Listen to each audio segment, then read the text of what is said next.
Hola, buenas noches a todos, bienvenidos de nuevo a este pequeño rincón del cinéfilo y muchísimas gracias por escucharme. Antes de empezar el vídeo quiero dar las gracias y sobre todo la bienvenida a todos los nuevos suscriptores y que ya hemos rebasado la línea de los 15.000 suscriptores aquí en el canal. Quiero daros las gracias a todos por vuestro apoyo y vuestra confianza y vamos a empezar, mejor dicho, vamos a retomar la sección de preguntas y respuestas que la tenía un poquito dejada porque ya tengo bastantes dentro de lo que es el correo electrónico y, haciendo un pequeño inciso, quiero recordaros que podéis enviarme vuestra pregunta sobre la historia del cine, sobre lo que queráis comentarme de cine, a la siguiente dirección de correo, que la tenéis aquí abajo, que es críticascinéfilas40, 40 con número, todo junto, críticascinéfilas40@gmail.com, y preguntarme todo lo que queráis respecto del cine, sugerencias, preguntas, peticiones de películas, lo que vosotros queráis, a esta dirección de correo. Y sin más dilación vamos a empezar con las preguntas, algunas de las preguntas que me habéis enviado al correo y que será en el vídeo ya número 27 o 28, si mal no recuerdo, luego ya lo miraré, para realizar y elaborar lo que es la miniatura correspondiente. Vamos a empezar con Rubén García, que me hace dos preguntas de tipo técnico. Me dice Rubén, ¿cuándo es necesario? Os la voy a ir resumiendo así como es costumbre aquí en esta sección, para no tener que leeros todo lo que es el correo electrónico. Pero que a modo de resumen me hace dos preguntas de tipo técnico Rubén García. La primera es, digamos que cuándo utilizan los cineastas o cuándo es necesario grabar, digamos, a dos personajes que están hablando en un primer plano, cuándo es en un plano escorzo y cuándo es en un plano medio. Esa es una de las preguntas, la primera. Pues vamos a ver, Rubén, todo depende también del gusto de lo que es el realizador, el director. Pero en líneas generales, por ejemplo, los directores utilizan los primeros planos, dentro de lo que es un diálogo entre los mismos, por ejemplo, el plano del rostro de un actor, cuando la conversación que hay entre ellos dos va tomando un cariz bastante emocional, en el sentido de que el primer plano nos acerca mucho más a lo que es el rostro del actor o de la actriz, para que nosotros como espectador nos sintamos identificados con esas emociones que va dando el actor o la actriz en lo que es su interpretación. Y cuando el plano es, digamos que no se ve el rostro, pero se ve algo más parte de lo que es el cuerpo, en un plano medio, por ejemplo, es porque la conversación o digamos, el parlamento que tiene en ese momento el actor o la actriz, realmente su parlamento tiene menos carga emocional. Es más, digamos, más intrascendente dentro de lo que es el diálogo de la película. Es decir, cuanto el plano está más cerrado de cara al actor o la actriz, quiere decir que o el director lo que quiere hacer es inmiscuirse cada vez más en los sentimientos y en las emociones de cada uno de los personajes. Es decir, no es lo mismo un primer plano que un plano medio que un plano general. Realmente el significado de cara a, digamos, lo que es la reacción que quiere provocar el director en el espectador es muy diferente. No es lo mismo captar un plano medio de un actor, que digamos que es de cintura para arriba aproximadamente, o un plano americano, que es de las rodillas hasta arriba, que un primer plano, que los dos tienen una función distinta. ¿Cuál es esa función? Digamos que dentro de lo que es el diálogo o dentro de lo que es la reacción que quiere provocar en el espectador, cuando nos acercamos mucho más a lo que es el protagonista, más a lo que es su rostro, es que quiere decir que nos vamos como metiendo más, o que el director quiere que nos metamos más, o que empaticemos más, por así decirlo, con el personaje en sí mismo. Por ejemplo, en muchas de las películas tú habrás visto que cuando se realiza un primer plano del actor o de la actriz, es que va a decir algo muy sentimental, algo muy personal realmente de ese personaje, del personaje que interpreta. Y cuando utilizamos un plano muy abierto, un plano general o un plano medio, es porque su parlamento, su diálogo o lo que realmente estemos viendo en la película no tiene mucha trascendencia, realmente un tanto intrascendente. ¿Cuándo se utiliza, por ejemplo, el plano en escorzo? El plano en escorzo sabrás que es cuando los dos actores están hablando en un diálogo y los dos están en un mismo plano, pero a uno le vemos el rostro y al otro le vemos pues como la parte trasera de la cabeza o parte de la espalda, es decir, que está de cara, está de espaldas a lo que es el espectador. Yo, por ejemplo, es un plano que sinceramente si yo fuera director no lo utilizaría mucho, ya que tampoco lo que hace dentro de lo que es el juego de planos contra planos no nos involucra mucho en lo que son los personajes. Por ejemplo, te voy a poner un ejemplo de una película que seguramente habrás visto, que es, por ejemplo, Cadena Perpetua. En la película Cadena Perpetua hay muchos diálogos entre Morgan Freeman y entre Tim Robbins. Y se utiliza mucho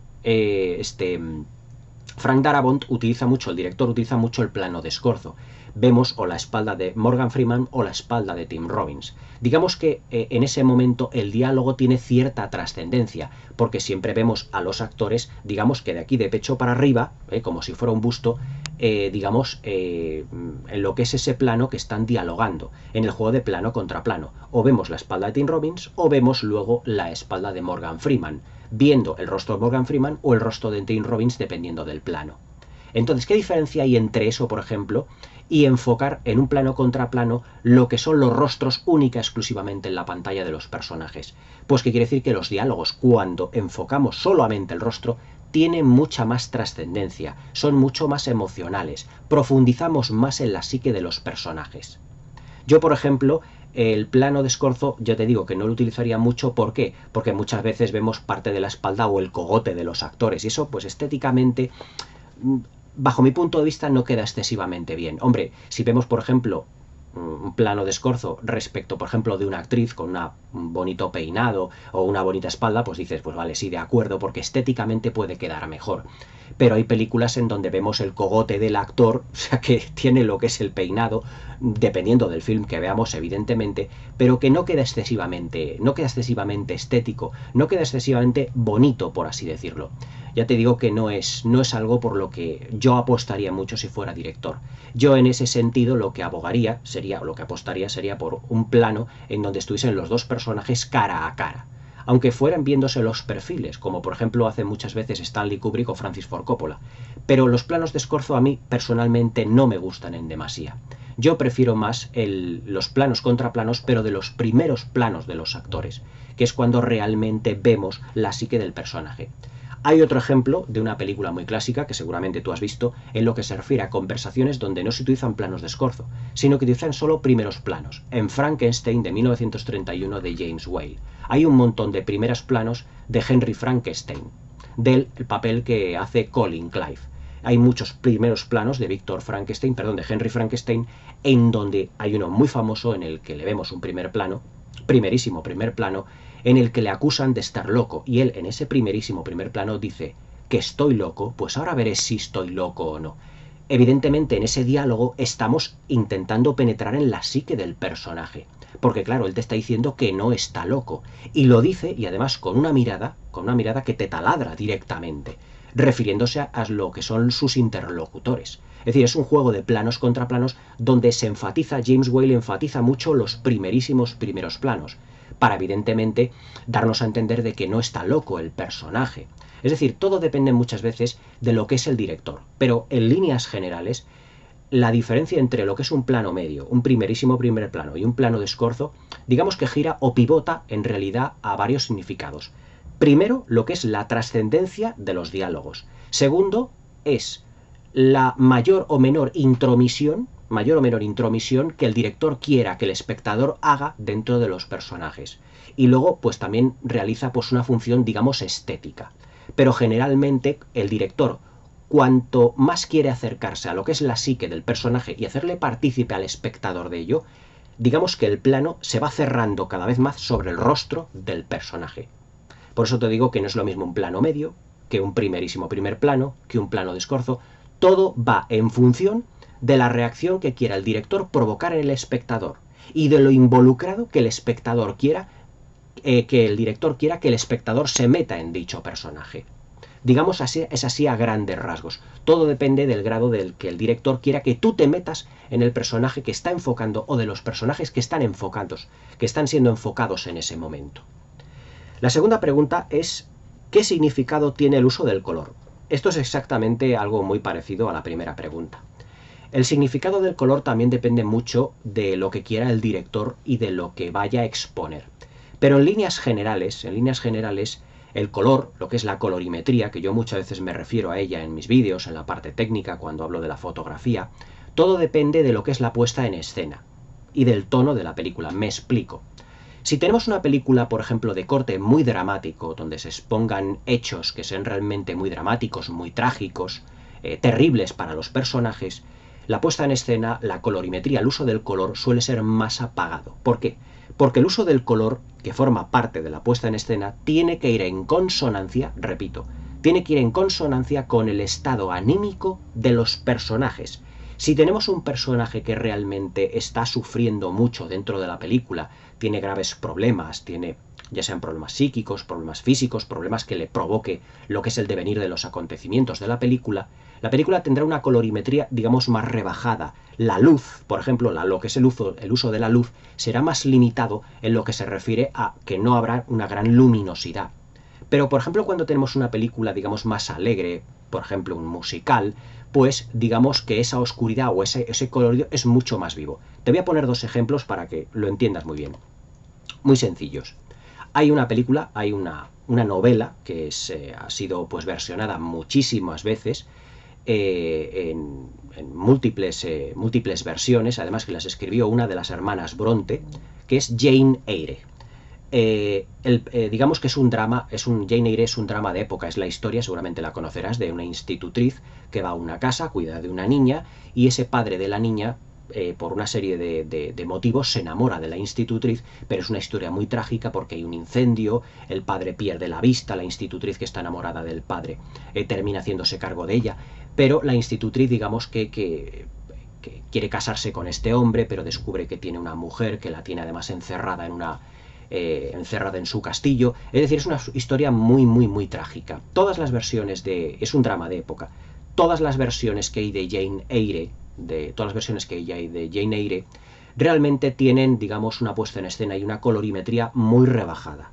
Es decir, no tiene un uso muy abultado del color, no son colores brillantes, no son colores muy chillones, no son colores muy fuertes, sino que digamos que todos son ambientes más o menos oscuros, con un uso limitado de lo que es la luz, en el que el vestuario no se luce extremadamente. ¿Por qué? Porque como el estado anímico de la protagonista, de los protagonistas, digamos que es muy trágico y lo que se está contando a la historia es un gran drama, digamos que todo eso repercute en los personajes y en la puesta en escena, y lo que hace es rebajar ese color. Es decir, todo tiene que ir en consonancia. Si la historia es trágica, el uso del color tiene que ser limitado y también un tanto apagado.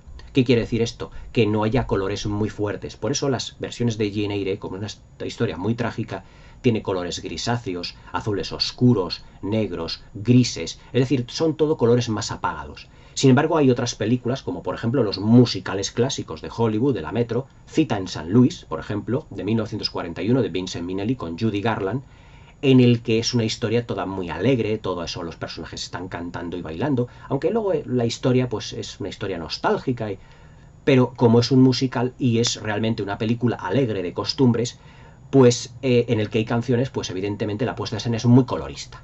El vestuario pues se nota muchísimo, todos los colores, todo lo que son la colorimetría, la gama de colores muy abundante, muy variada, la luz es muy fuerte. ¿Por qué? Porque todo va en consonancia también con el estado anímico de los personajes. Si los personajes están alegres y contentos, pues todo eso tiene que reflejarse en la dirección artística y en la puesta en escena. Los colores tienen que ser fuertes, la luz muy potente, incluso las escenas nocturnas también tienen una gran carga de luminosidad.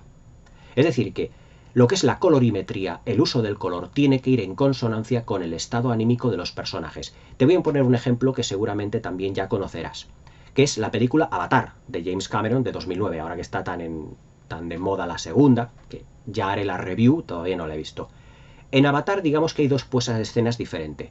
Primero, la historia de Jake Sully cuando él es humano, cuando está dentro del mundo de los humanos, que si te das cuenta, la puesta en escena está dominada por colores también un tanto apagados, grisáceos, colores metálicos, azules como muy fríos. ¿Por qué? Porque la historia de Jake Sully es trágica. Él está en una silla de ruedas, no puede caminar, las piernas las tiene muy delgaditas, él está un tanto dejado de la mano de Dios, está hecho un desastre.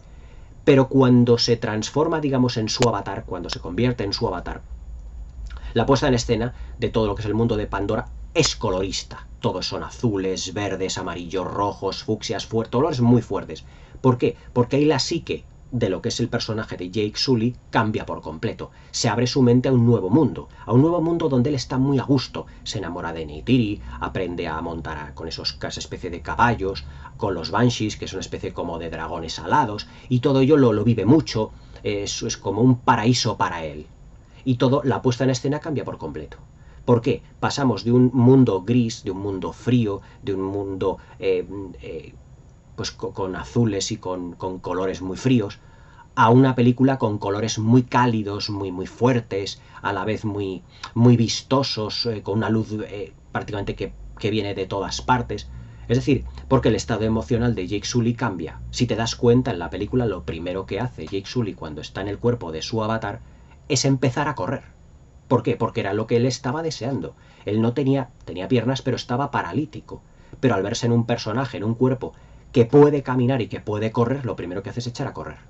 Y entonces, ¿cómo es ese mundo, el mundo de Pandora, en el que él empieza a echar a correr? Pues un mundo completamente colorista, un mundo fantástico, y claro, los colores cambian. Si te das cuenta, la colorimetría, la puesta en escena, la luz va en función del estado anímico de los personajes. Hay muchas películas, por ejemplo, en lo que esto se ve, las dos preguntas que me has hecho, se ven, por ejemplo, en muchas películas en la que, por ejemplo, el estado anímico del personaje, por ejemplo, es trágico y quiere realmente dar a entender a los espectadores, quiere dar a entender como su visión de lo que es su psicología, su tristeza.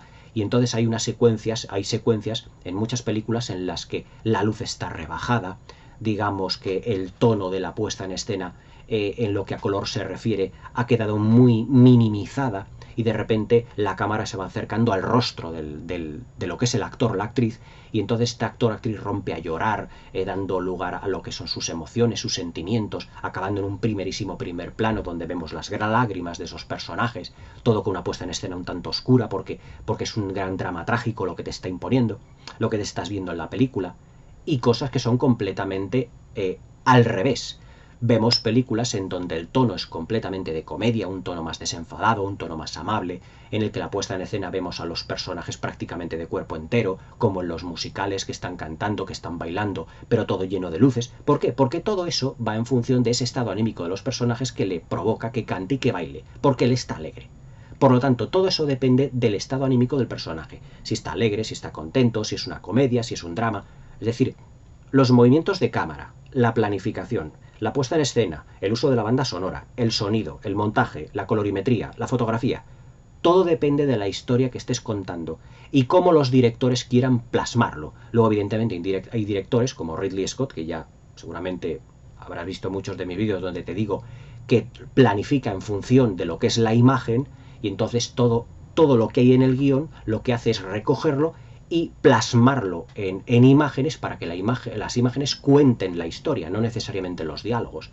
Y aquí es cuando todo lo que te he dicho se funde en uno solo, en lo que es la planificación. Todo eso depende de una planificación. O sea que es que hay muchos conceptos que se barajan en las dos preguntas que me has hecho, pero también depende del propio director, porque todos los directores también tienen su propio lenguaje cinematográfico. Y hay directores que dicen, bueno, hay una secuencia dramática que en vez de emplear un primerísimo primer plano, un plano escorzo, un plano medio, lo que fuera, me invento otro tipo de plano en lo que yo pueda dar a entender los sentimientos de los personajes. Yo te lo estoy contando en líneas generales, lo que es, digamos, la teoría, pero luego todo eso hay que llevarlo a la práctica, y todo depende del director.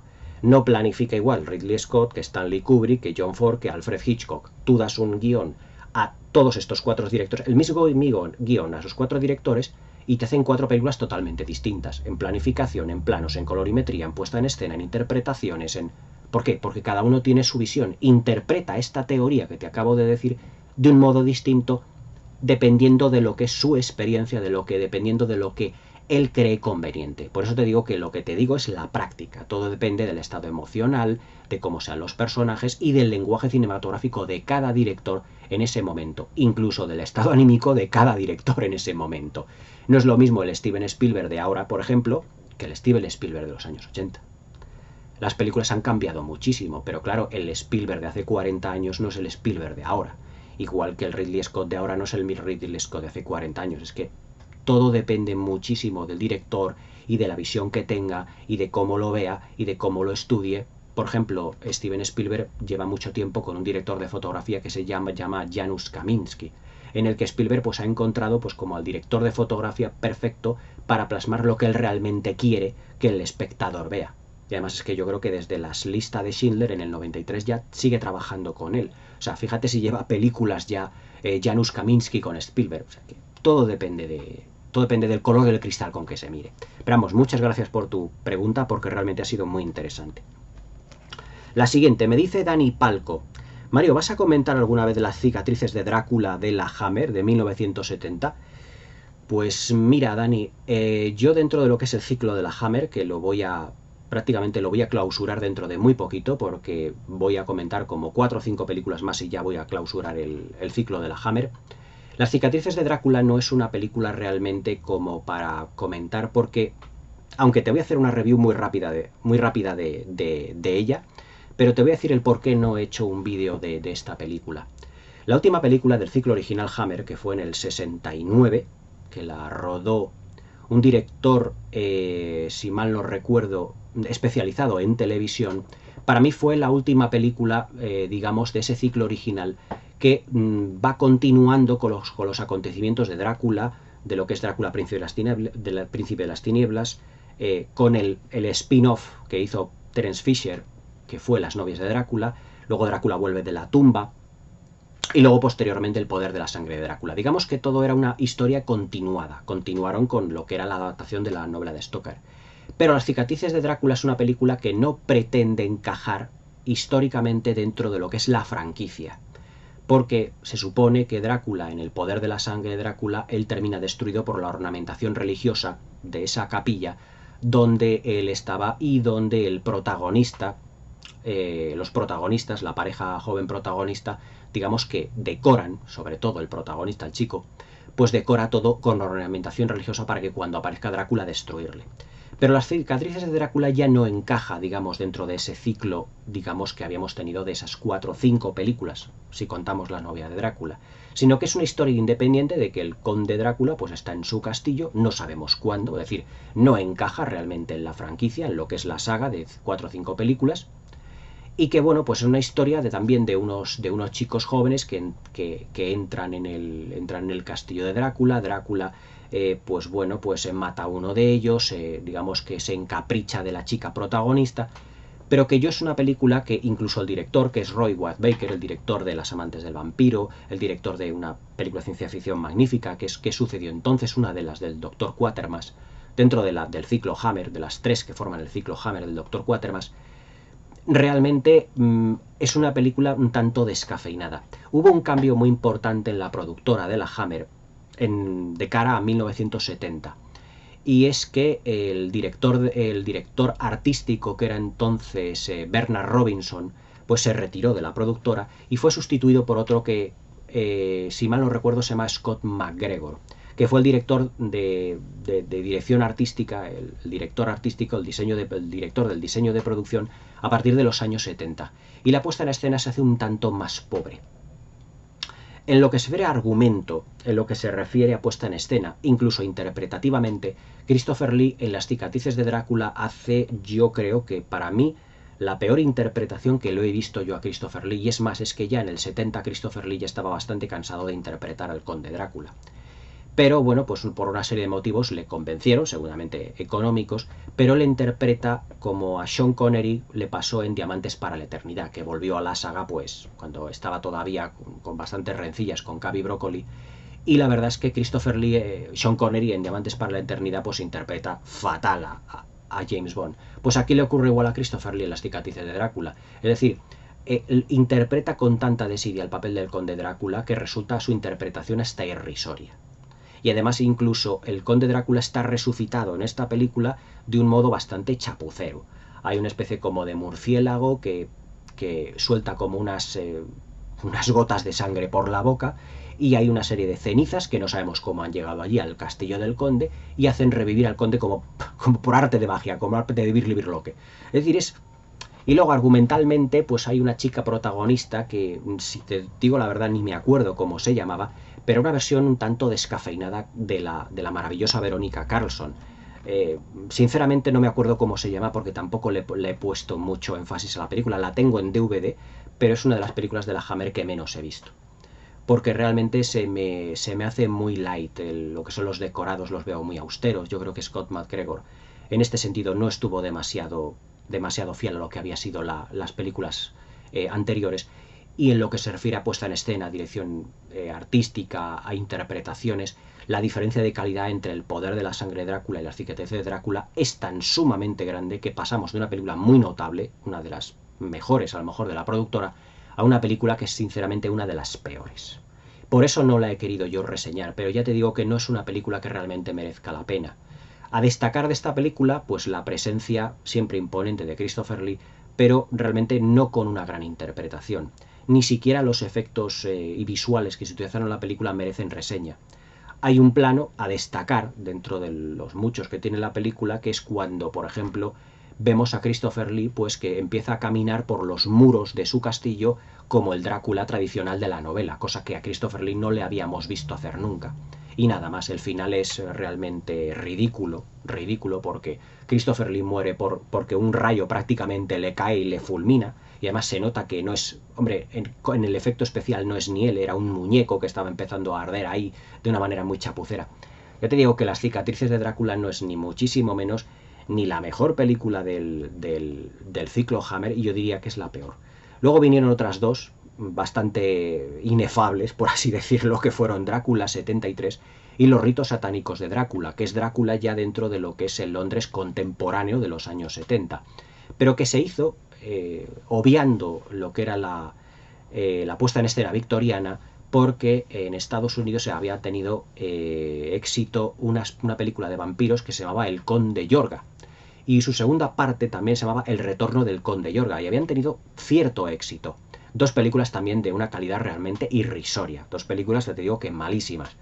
Pero como habían tenido cierta repercusión por eso de llevar a Drácula a un territorio contemporáneo, pues la Hammer lo copió.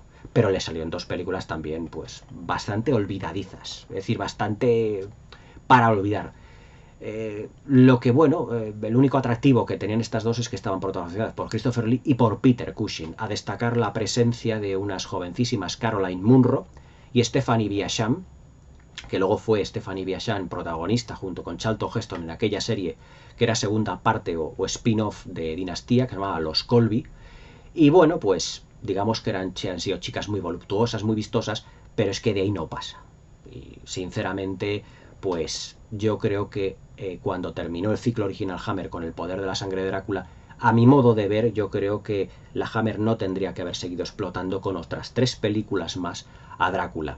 Para la última película del personaje, que era Kung Fu contra los vampiros de oro, otra película, digamos, terrible, todo hay que decirlo, otra película terrible, ya Christopher Lee dijo que no, y bueno, utilizaron a un actor también de la casa, que se llamaba John Forbes Robertson, si mal no recuerdo, pero con un maquillaje esperpéntico, un maquillaje con unos labios pintados de rojo, con una iluminación verde muy extraña. Ya no era ni Christopher Lee ni no era Drácula, además que se transforma en un oriental porque bueno, debido al éxito que tenían en China también, en Taiwán, todo lo que eran las películas de Kung Fu y todas aquellas de Bruce Lee, pues intentaron mezclar el terror con el Kung Fu y les salió otro esperpento. Es decir, la Hammer en sus últimos años, digamos que hizo, más que películas, hizo experimentos que le salieron fatal. Por eso para mí en el 69, cuando Terence Fisher filma El cerebro de Frankenstein, que es una auténtica maravilla de película, tengo aquí reseñada en el canal en la sección de la Hammer, para mí, El cerebro de Frankenstein es la última gran obra maestra del horror gótico. Ni siquiera películas como Sleepy Hollow de Tim Burton han estado a la altura del cerebro de Frankenstein. Una película absolutamente impresionante que podría estar perfectamente en la lista de las mejores películas de todos los tiempos. Pero claro, aquí Terence Fisher pues realmente pues, se explayó, puso toda la carne en el asador. Y hace la última gran película de la Hammer, que fue en el 69, ya os digo, el cerebro de Frankenstein. Todo lo que vino después, bueno, tuvieron sus altibajos. Hubo películas notables dentro de los años 70, pero algunas otras fueron realmente terribles. Fue cuando en los años 70 ya la Hammer empezó a decaer y en el 80 pues decidió ser una productora más de películas para televisión realmente, con una serie de televisión. Y bueno, pues espero que te haya gustado un poquito mi review de Las cicatrices de Drácula, pero ya te digo, Dani, que no es una gran película. A mí me hubiera gustado que hubiese sido mejor, pero no. Bueno, voy a cambiar de hoja, que tengo más preguntas. Me dice José Ramón Torres de Calatayud, que descubrió mi canal gracias a la reseña de 55 días en Pekín, Y dice que él tuvo la suerte de ver películas como Los 10 Mandamientos, Ben-Hur, como El Álamo en el cine. La verdad es que en eso, José Ramón, te envidio, porque a mí me hubiera encantado ver Ben-Hur en pantalla de 70 milímetros en Ultra Panavision en su formato original. Eso tendría que haber sido algo realmente impresionante. Y que le gustaría que hiciese también las reviews de películas como El Álamo, Salomón y la Reina de Saba, o Tierra de Faraones y Orgullo y Pasión. Pues mira, te diré que Salomón y la Reina de Saba está aquí, la review de hace aproximadamente un mes y pico, que fue a finales de noviembre cuando la subí. Es una película realmente fantástica, para mí es la última obra maestra que hizo Kim Vidor, la última película realmente que hizo Kim Vidor, y se despidió este director tan, digamos, tan elegante y tan sofisticado de la historia del cine con una película realmente maravillosa, protagonizada por Gina Lollobrigida, que ha fallecido, creo que ha sido hoy o ayer. Voy a hacer un especial homenaje a Gina Lollobrigida porque yo creo que es una estrella del cine europeo y del cine en general que se lo merece. Y te diré pues que El Álamo, Tierra de Faraones o Orgullo y Pasión y otras tantas superproducciones, tenía pensado hacer dentro de poco la de Sansón y Dalila, de Cecil B. DeMille. Todas estas serán reseñadas en el canal. Es decir, para mí las grandes superproducciones de Hollywood pues son las de realmente el Hollywood clásico. Ben-Hur, Los 10 Mandamientos, también muchas del cine mudo, por supuesto. Tierra de Faraones de Howard Hawks, que es maravillosa. Jack Hawkins y Joan Collins están realmente fantásticos, los dos. Además, Howard Hawks con ese estilo visual tan característico que tenía, con una puesta en escena fabulosa. Tierra de Faraones es una auténtica maravilla de película.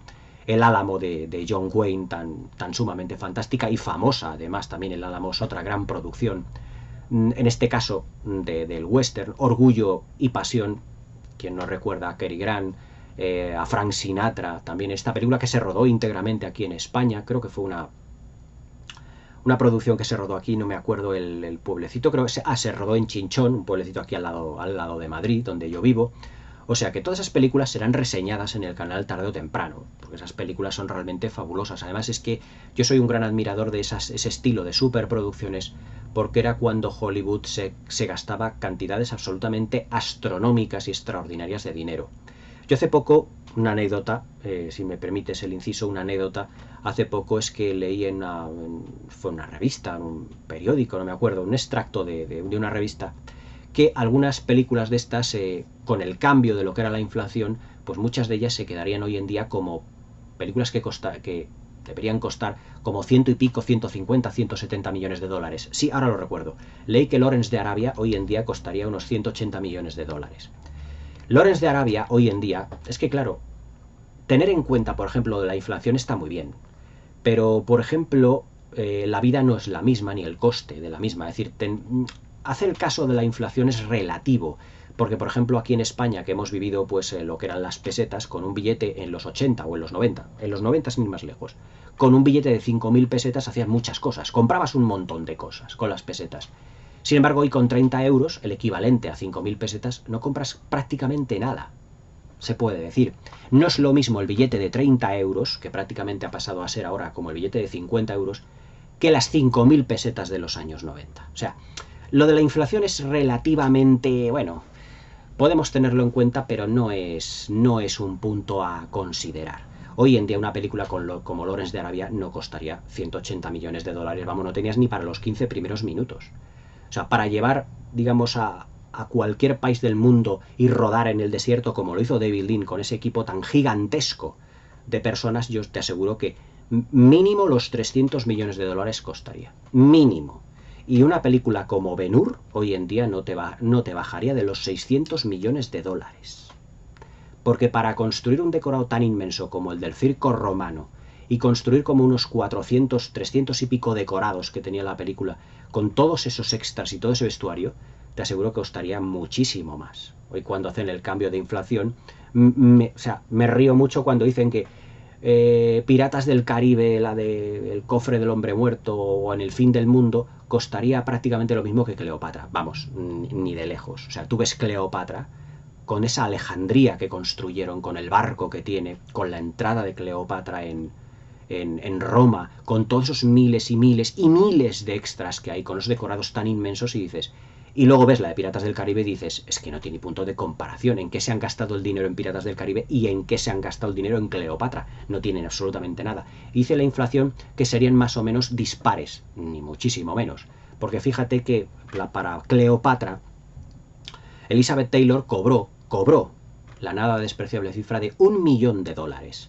Fue la primera estrella de cine en cobrar $1.000.000 solo por firmar el papel en el que decía que ella sería Cleopatra en la película. Luego los beneficios que diese, ahí están aparte. Pero Elizabeth Taylor ya, por empezar a filmar en el papel de Cleopatra, ya cobró $1.000.000.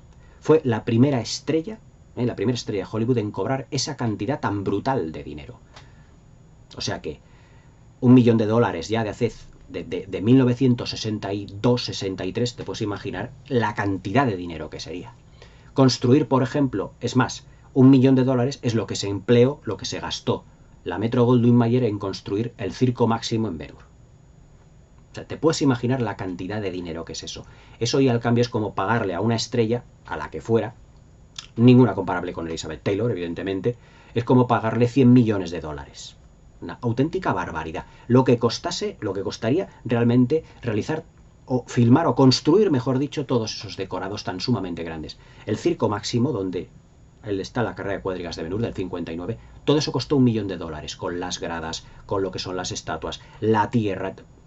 Te puedes imaginar, además que fue construido en Chinechita, te puedes imaginar lo que, pues eso, pues costaría un montón de millones de dólares. Hoy, por ejemplo, cuando hay producciones en Hollywood que nos habla, que dice, esta que ha costado Los Vengadores $300 millones, $350 millones, y luego ves la película y es todo croma, es decir, es una película que está hecha en un ordenador, dice, en que se han gastado $300 millones. Menos millones seguramente se habrán gastado. Lo que pasa es que todo forma parte de la publicidad. Pero en una película donde lo único que es entras en una nave y todo es croma, pues me miras dónde han ido los $millones en eso. O por lo menos en puesta en escena, en dirección artística, no se lo han gastado. Pero bueno, te digo, quiero decir que todas estas películas serán reseñadas aquí en el canal sin ningún género de dudas. Muchas gracias, José Ramón, por tu pregunta. Me dice Solrak 4121. Ante todo, me da las gracias por compaginar en el canal lo que son clásicos de Hollywood con películas modernas y contemporáneas, y me da un listado tremendo de películas a reseñar, en los que están dramas judiciales, en los que hay películas de ciencia ficción, aventuras. Te diré que todas las conozco. Te diré también que algunas de ellas ya están reseñadas en el canal. Por ejemplo, Matar a un ruiseñor está en el canal, Testigo de cargo está en el canal, Sinbad y la princesa está en el canal. Luego también todas las de Sinbad que me dices, la de Sinbad y el ojo del tigre, el viaje fantástico de Sinbad, las reseñaré también, por supuesto. Dramas, judiciales como 12 hombres sin piedad, también las reseñaré en el canal. De ciencia ficción como Atmósfera Cero también. Es decir, todos forman parte. Me has puesto un listado de películas que están todas muy bien, evidentemente todas son fantásticas, y que todas ellas las iré reseñando poco a poco. Sin ir más lejos, ya te digo que he ido reseñando ya unas cuantas de las que me has puesto, y que están puestas, que las puedes buscar perfectamente en el canal, porque están comentadas. Pero poco a poco iré comentándolas todas. Lo que pasa es que me pones un listado, macho, gigantesco. Hay como 30 o 40 o 50 películas. Todas ellas ya las iré comentando. Realmente, cuando una persona, un suscriptor, me pide alguna película en concreto, pues bueno, veo si la tengo en mi biblioteca, veo si la puedo reseñar, si la tengo, evidentemente, o si la puedo conseguir de algún modo, o me pide una o dos como mucho. Tú me has puesto un listado de decenas de ellas, pero bueno, todas ellas ya te digo que las iré comentando. Pero te digo, muchas gracias por tus sugerencias, pero todas ellas son grandes películas, por supuesto. Me dice OMC, por fin ya sé el nombre de tu nombre, Oscar, muchas gracias por decirlo, porque muchas cuando te contesto que pongo OMC, yo digo serán las siglas, pero no sé a lo que se refiere. Le dice, me preocupa mucho la deriva del Hollywood actual, pues la verdad, como a todos los cinéfilos. Porque hace tiempo que para él Hollywood está muerto. Pues sí, toda la razón te doy. Con pocas ideas y con dudosa calidad. ¿Y qué sería, en tu opinión, necesario para levantarlo? ¡Puf! Esta es una pregunta muy compleja. Realmente, pues fíjate que te voy a poner un símil muy parecido. Para echar abajo un edificio, tú puedes poner una serie de cargas en la base, que exploten con una serie de nanosegundos de diferencia, te lo digo por experiencia, nanosegundos de diferencia. y bueno, pues lo echas abajo el edificio, lo que se llama la demolición por derrumbe, la típica demolición por derrumbe. Pero luego para construirlo hace falta mucho tiempo, mucha dedicación, mucho talento y evidentemente un equipo bueno. Con Hollywood ha ocurrido pues 3/4 de lo mismo. Es decir, han dinamitado Hollywood en muy poco tiempo. ¿Cómo han dinamitado Hollywood y por qué decimos que Hollywood o consideramos que Hollywood está, digamos, un tanto muerto? Primero son muchos pilares. El primer pilar y uno de los más importantes, digamos, es la poca voluntad que tienen los productores hoy en día de querer realizar proyectos que realmente sean importantes para la industria cinematográfica y que tengan un calado importante, independientemente de cuál vaya a ser a lo mejor su éxito. Hubo un productor en la historia del cine que fue Michael Todd, bueno, muchos grandes productores, Samuel Broston, Irving Thalberg, pero hubo uno que fue Michael Todd, que luego se casó posteriormente con Elizabeth Taylor, ahora mismo que estábamos hablando de ella, que quiso rodar una película muy, muy ambiciosa en 1956, que fue La Vuelta al Mundo en 80 días, con David Niven, con Shirley MacLaine, con Cantinflas. Se puede decir que Cantinflas es el protagonista de esta película, y con un reparto realmente fantástico. Frank Sinatra, Red Skelton, muchísimos que iban haciendo una serie de cameos durante la película. Para el rodaje de esta película, Michael Todd lo que hizo fue, digamos que prácticamente dar otra vuelta al mundo. Rodó en muchas partes del mundo y en formato Ultra Panavision, en 70 milímetros. Ganó el Oscar a la mejor película, por encima de películas como Gigante, de George Stevens, y Los 10 mandamientos de Cecil B. DeMille. Las dos películas son mejor que La Vuelta al Mundo en 80 días. ¿Pero por qué le dieron el Oscar a La Vuelta al Mundo en 80 días y a Michael Todd? Porque la ambición de este director, de este productor, fue tan grande que ha pasado a la historia del cine, aunque sea por una película. Esa ambición es lo que le falta a muchos productores hoy en día. Los productores de Hollywood de hoy en día son unos productores muy conformistas. Siempre van a lo... Venga, ¿qué es lo que tiene éxito? Las franquicias. Pues venga, vamos a colmar de franquicias. La franquicia de Harry Potter, la franquicia que incluso ha continuado con la de los Animales Fantásticos, incluso estas películas que hay de los Animales Fantásticos, que he visto yo las 3, que son completamente insulsas, las 3, pero ¿por qué lo siguen haciendo? Porque es lo que da dinero. Aunque la película realmente sea un pufo, pero es lo que llama la atención, lo que da dinero y lo que tiene más ruido, lo que hace más ruido en las redes sociales. Bueno, pues vale. ¿Pero tiene calado realmente? ¿Eso va a pasar a la historia del cine? No. Digamos que esos productores no tienen interés tampoco por pasar a la historia del cine, sino por llenar las arcas, digamos, de su productora para continuar con otros proyectos que solo inunden sus arcas. Pero, ¿por qué decimos que Hollywood está muerto? Porque gran parte del público, todo esto ya está empezando a darlo de lado.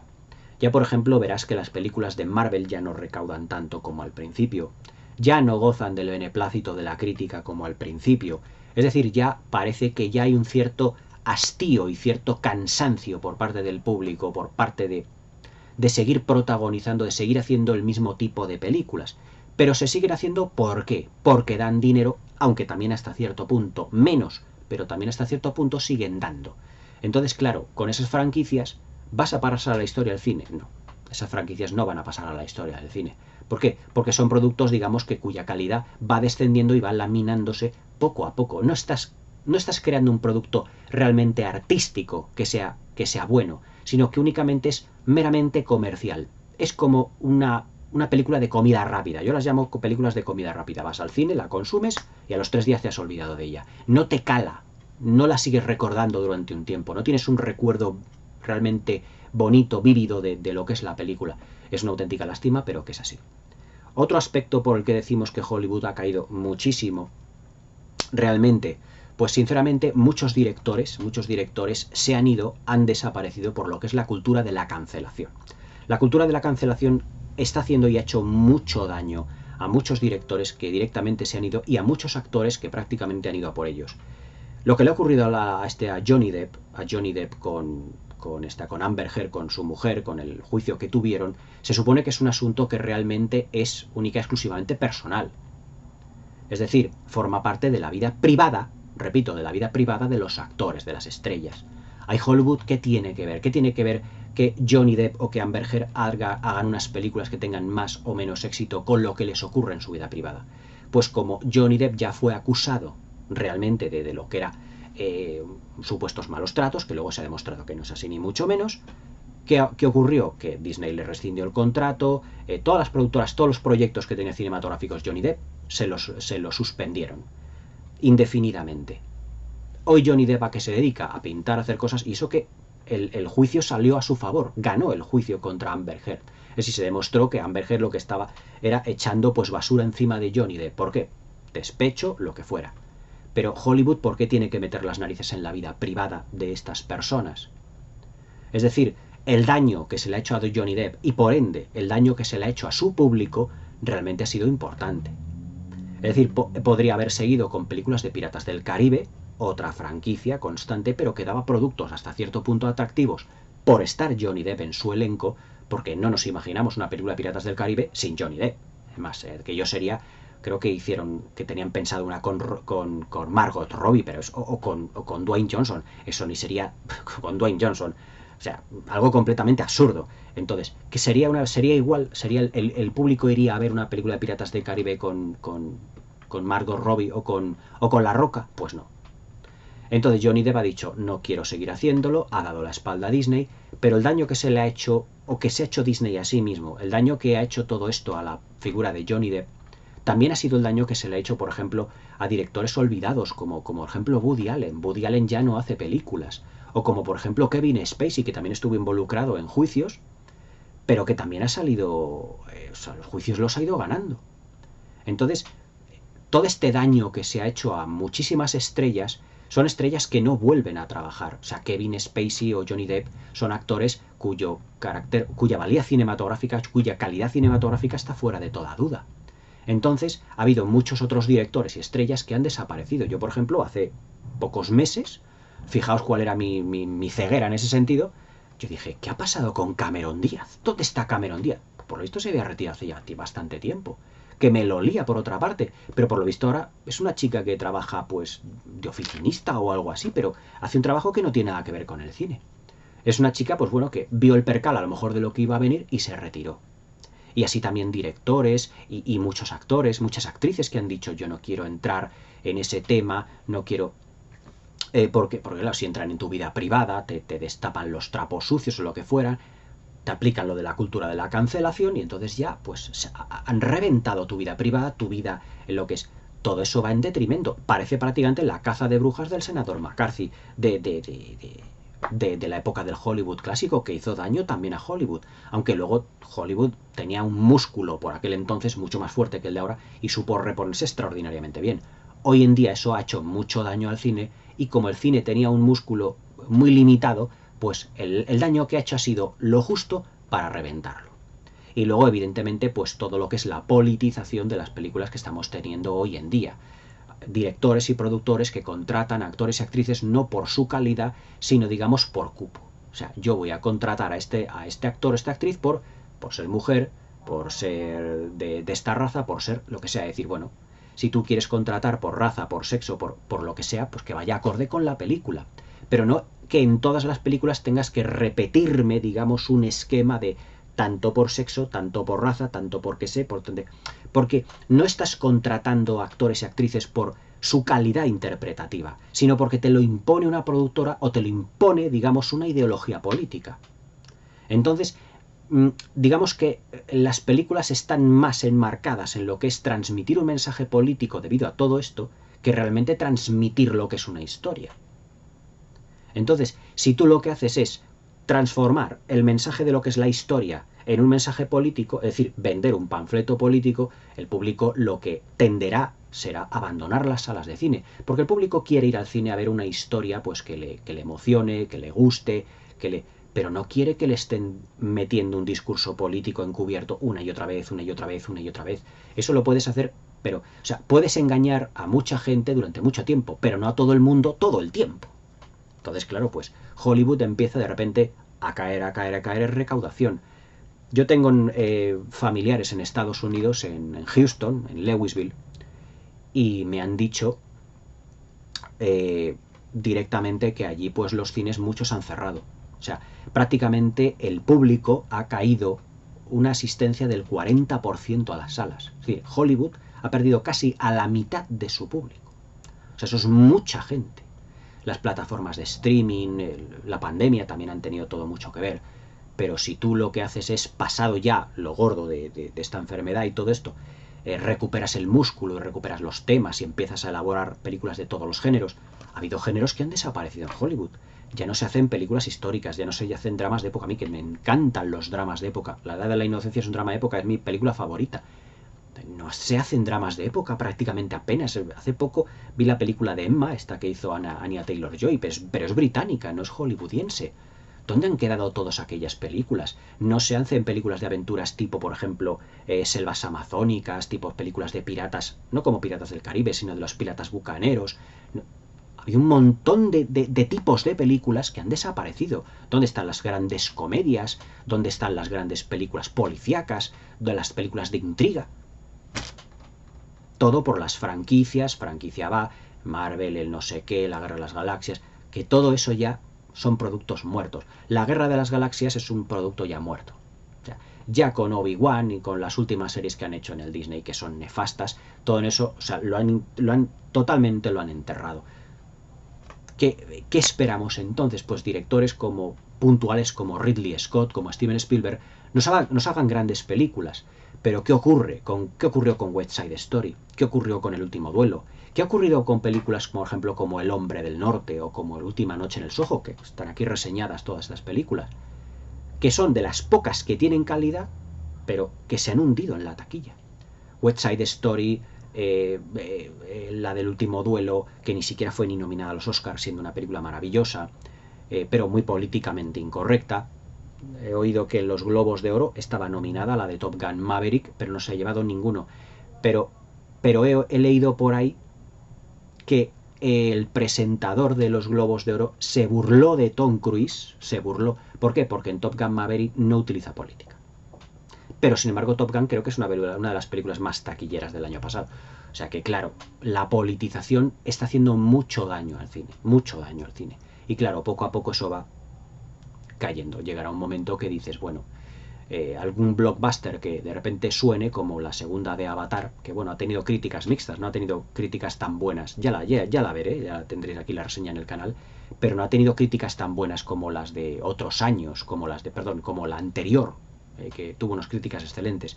Esta ha tenido críticas mixtas. Yo, pues bueno, he visto el tráiler y me parece que es muy similar visualmente a la primera, pero bueno, ya veré. Lo que pasa es que, madre mía, 3 horas en el cine. ¿Qué nos tiene que contar James Cameron que dure 3 horas o 3 horas y cuarto que dura la película? Pero bueno, ya veremos. Pero veremos a ver qué es lo que ocurre con Hollywood. Para levantarlo, ya te digo, pues eliminar todo lo que te he dicho. Eliminar la politización, eliminar la cultura de la cancelación, que los productores vuelvan evidentemente a ser un poco más, digamos, no más exigentes, sino un poco más emprendedores en el sentido de venga, vamos a dar un tipo de película o de espectáculo cinematográfico diferente, aunque empecemos con algunos fracasos, pero ya ahí remontaremos el vuelo. Tiene que venir una generación de directores que estén libres de todos estos prejuicios, de todo lo que es la política, la cancelación y todo esto, de esta división ideológica que por lo visto hay muy fuerte en Estados Unidos, se olviden de todo esto y se centren en entretener a lo que es el espectador. Pero yo creo que esto va a ser muy difícil que levante cabeza, muy difícil. Ya veremos a ver qué es lo que ocurre. Me dice ya Juan Cep 2 preguntas. Dice, ¿qué opino sobre... muy interesante la pregunta. ¿Qué opino sobre los famosos que se han metido al mundo del cine, famosos del deporte, de la música, de la televisión, por ejemplo, como Frank Sinatra, que me recuerdas? Pues bueno, pues hay algunos que tienen talento y hay otros que no. Es decir, para pertenecer al cine también tienes que tener, digamos, desde un principio cierto gancho con el público, porque realmente el cine también es algo que prima mucho lo que es la publicidad, lo que es el comercio. Y claro, si una persona ya se dedique al mundo del deporte, de la televisión, de la música, cualquier otro ámbito, y tiene éxito, tiene su grupo de fans, por así decirlo, a lo mejor puede ser un gancho para una película, y lo pueden utilizar. Lo que pasa es que, claro, luego veremos qué calidad cinematográfica, mejor dicho, qué calidad interpretativa tiene esa persona. Por ejemplo, en el caso de Dwayne Johnson, La Roca, que yo no entiendo qué han visto en este hombre en él, no tiene la calidad interpretativa, él es nula, no veo el carisma ni muchísimo menos de este señor. Pues bueno, pues por lo visto tiene su club de fans y bueno, vamos, sus fans y bueno, pues cada vez que este señor estrena una película, pues todos van a verla. Yo sinceramente no entiendo qué verán en él. Es una montaña de músculos que empiezan a hacer así con las cejas de arriba abajo y poco más. O sea, yo creo que incluso dentro del wrestling, del pressing catch, yo creo que incluso ha habido a lo mejor incluso personajes que podrían haber cuajado un tanto más en el mundo del cine, pero bueno, creo que Steve Austin, Stone Cold Steve Austin, también creo que hizo algunas películas. John Cena ha hecho alguna película, la de Transformers Bumblebee, que hizo de villano. Y bueno, no es que le hiciera mal, ¿no? Pero bueno, ahí he estado. Yo, por ejemplo, en el caso de Will Smith, bueno, pues ¿qué quieres que te diga? Era un cómico, para mí ya ha venido a menos lo que hizo el año pasado en la gala de los Oscar. Iba a decir en la guerra de los Oscar, pero aunque lo que hizo, pues vamos, podía ser perfectamente... Vamos, si eso lo hubiese hecho un blanco, madre mía, la que se hubiera montado. Pero bueno, en el caso de Will Smith, pues bueno, pues un señor que por lo visto, tiene una gran calidad interpretativa, pero, por ejemplo, yo como cómico, prefiero en ese sentido personaje que Will Smith empezó pues el mundo del rap, de la canción, cuando hizo El Príncipe de Bel-Air. Pero, por ejemplo, yo en ese aspecto más tipo cómico, como empezó Will Smith, prefiero a Eddie Murphy. Eddie Murphy empezó de humorista en el Saturday Night Live, seguramente lo sabréis, pero luego ha sido un actor pues que se ha comido la pantalla con una calidad interpretativa fantástica. Yo creo que Eddie Murphy, que nunca le han nominado y que nunca tiene un Oscar, para mí es infinitamente mejor que Will Smith, pero a eones de él. Sin embargo, nunca le dieron un Oscar. Ahí está muchas veces por ejemplo, digamos que Eddie Murphy no era un actor, era un humorista. Era un humorista. Luego también hemos tenido a Frank Sinatra, tuvimos a Elvis Presley. Elvis Presley más por la presencia de sus canciones. Pero bueno, generalmente te puedo decir a tu pregunta que se les involucra en el mundo del cine. ¿Por qué? Porque tienen cierta presencia en pantalla y porque pueden llevar a un nuevo público a ella. Por ejemplo, Barbara Streisand, cantante realmente maravillosa, luego cuajó una estupenda actriz. Hello Dolly, Funny Girl, Hello Dolly que protagonizó junto a Walter Matthau, dirigida por Gene Kelly en el 69, fantástico musical. Esta Funny Girl estuvo también muy bien, junto con Omar Sharif. Luego también hizo Gentle, El Príncipe de las Mareas, junto a Nick Nolte. Luego una serie de películas que han cuajado porque ya ha cuajado realmente como actriz, que ha sido realmente buena, aunque no se la ha considerado. Pero también ha habido otras cantantes que se han metido actrices, como Madonna, que hizo 2 o 3 películas y fue un pufo totalmente y no cuajó. O sea, todo depende evidentemente de la calidad que luego tenga, porque luego los productores no son tontos. Los productores dicen, bueno, esta persona que tiene cierto éxito en este sector, vamos a hacerle una película a ver si también todas esas personas que compran discos de esta cantante van a ver la película al cine, pero luego a lo mejor te das cuenta de que no se desenvuelve tan bien. No es lo mismo desenvolverse en un escenario que desenvolverse delante de una cámara, con un director, con un equipo técnico. Es diferente, hay gente que tiene talento para lo que es en el escenario, las artes escénicas, en todo, en el cine, en la música, en películas, en todo. Y ahí pues que solo lo tienen pues para cantar, para bailar, y que luego como de actores no cuajan realmente. Es que todo depende. Gene Kelly, por ejemplo, un extraordinario coreógrafo, un extraordinario director de musicales, en Broadway lo hice, pero luego como actor, pues claro, no le sacabas de las películas musicales. O como Esther Williams. Esther Williams la metieron en el cine porque era una nadadora extraordinaria, inventaron un género prácticamente para ella, que fue el musical acuático. Vamos a ver, la película que está comentada aquí en el canal, Escuela de Sirenas, La hija de Neptuno, Llévame a ver el partido, pero son películas, bueno, Llévame en el partido no es tan acuática como las demás, pero por ejemplo Fácil de amar, que son películas en el que ella está impresionante, pero dentro del agua. Interpretativamente hablando, y eso que lo intentó, tuvo muchos profesores de interpretación, pero Esther Williams no pudo, o sea, no le pudieron sacar más jugo porque no podía. Prácticamente cuando terminó Esther Williams las películas musicales con la Metro-Goldwyn-Mayer, la Metro le rescindió el contrato, lo terminó y prácticamente se dedicó pues a seguir con el mundo de la natación y aprendió,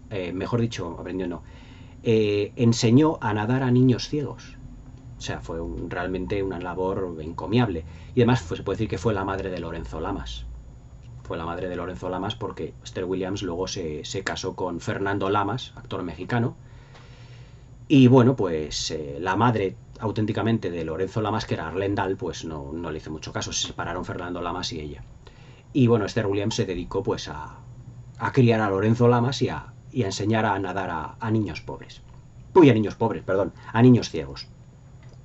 Y luego y luego me preguntas, si voy a comentar en el canal anuncios, pues te diré que no.